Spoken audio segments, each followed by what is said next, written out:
बताए हैं।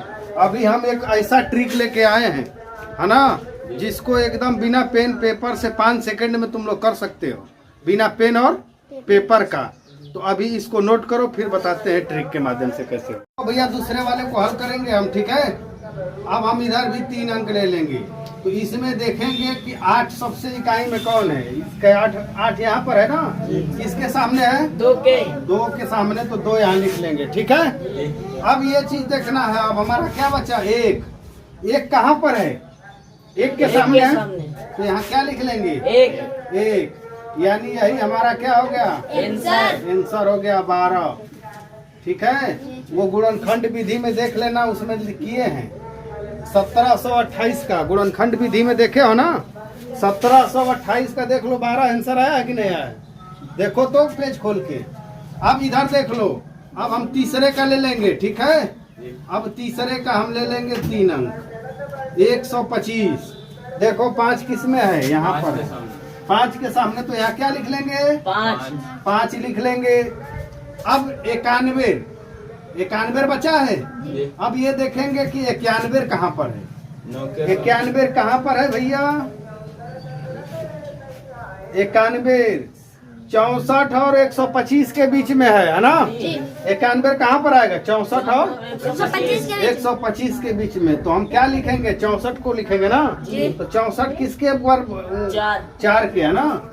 तो यहाँ क्या लिख लेंगे? 4। यही हमारा क्या हो गया? आंसर। अब देखो आगे चौथे का 3 अंक फिर ले लेंगे, ठीक है। अब देखेंगे कि इकाई में 2 कौन सा आ रहा है, कहाँ पर आ रहा है? देखो यहाँ, है ना। इकाई में 2 किसके सामने है? 8 के। तो यहाँ क्या लिखेंगे? 8 लिख लेंगे, ठीक है। अब ये देखेंगे कि 21 कहाँ पर आ रहा है? 21 यानी 27, 8 और 27 के बीच में, है ना। 8 और 27 के बीच में। तो हम क्या करेंगे? छोटा वाला को लिख लेंगे, ठीक है।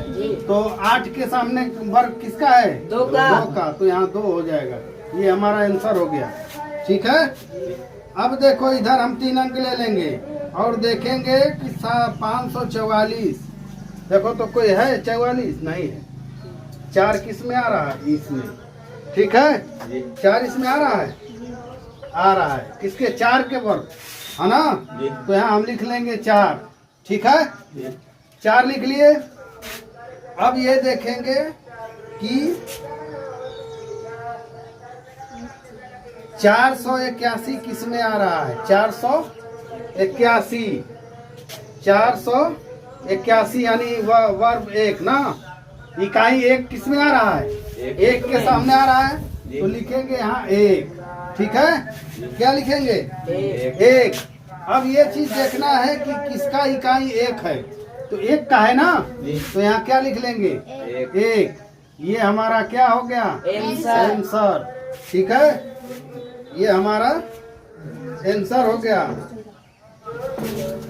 अब ये भैया देख लो, अगर 114 का हम अगर स्क्वायर 3 कर दें, वर्ग 3 कर दें, है ना, क्यूब 114 का हम क्यूब 3 कर दें, यानी 3 बार गुणा कर दें, तो हमारा इतना आंसर आ जाएगा। करके देख लेना। अब आगे का देख लो, आगे क्या है?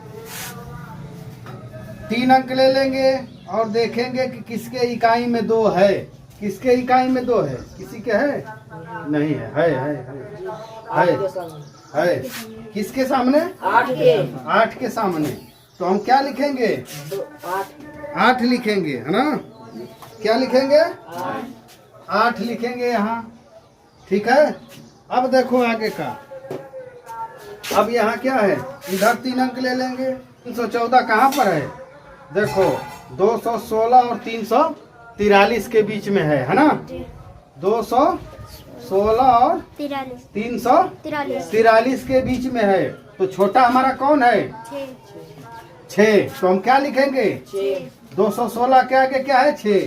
तो ये हमारा क्या हो गया? आंसर हो गया। अगर 68 को हम 3 बार क्यूब कर दें, यानी गुणा कर दें, 68 गुणे 68 गुणे 68, तो हमारा क्या आंसर बन के आएगा जानते हो? 314 432 हमारा आंसर आ जाएगा। अगर हम इसको 3 बार गुणा करेंगे तब अब देखो आगे का फिर 3 अंक ले लेंगे और देखेंगे कि किसके इकाई में 7 है। तो क्या है 27 है ना। आ गया किसके है क्यूब 3 का। तो यहाँ हम लिख लेंगे 3। ठीक है। अब देखो कि 79 कौन सा अंक में आ रहा है। 79 यानी 64 और 125 के बीच में ना भैया। 64 और 125 के बीच में। तो छोटा कौन है 64। तो 64 किसका क्यूब है 4 का। तो यहाँ क्या लिख लिए 4। ये हमारा क्या हो गया आंसर। ठीक है। उसी प्रकार तीसरे लास्ट देख लो आखिरी 3 अंक देख लेंगे भैया। ये सबसे बड़ा है 688। 688 भैया है कोई नहीं है ना। लेकिन थोड़ा नीचे करो। अब इधर देखिए इधर है 688 यहाँ पर है 729 और 1000 के बीच में है। 64 किसका क्यूब है 4 का। तो यहाँ क्या लिख लिए 4। ये हमारा क्या हो गया आंसर। ठीक है। उसी प्रकार तीसरे लास्ट देख लो आखिरी 3 अंक देख लेंगे भैया। ये सबसे बड़ा है 688। 688 8 को हमको इकाई देखना है ना। तो 8 इकाई में ये है ना। तो यहाँ क्या है किसका क्यूब है 2 का। तो यहाँ लिख लिए हम 2। ठीक है। अब इधर के 3 अंक ले लिए हम 778। 778 कहाँ है 729 और 1000 के बीच में है ना भैया। 778 कहाँ पर है 729 और 1000 के बीच में है ना। तो हम सबसे पहले छोटा लिखेंगे ना। तो 729 किसका क्यूब है 9 का। तो यहाँ क्या लिख लिए हम 9। यही हमारा क्या हो गया आंसर। ठीक है। इसी प्रकार का सवाल हम अगले दिन लेकर के आएंगे। तब तक के लिए सभी भाइयों को नमस्कार, सभी बच्चों को नमस्कार। और सबसे मैं आशा करता हूँ निवेदन करता हूँ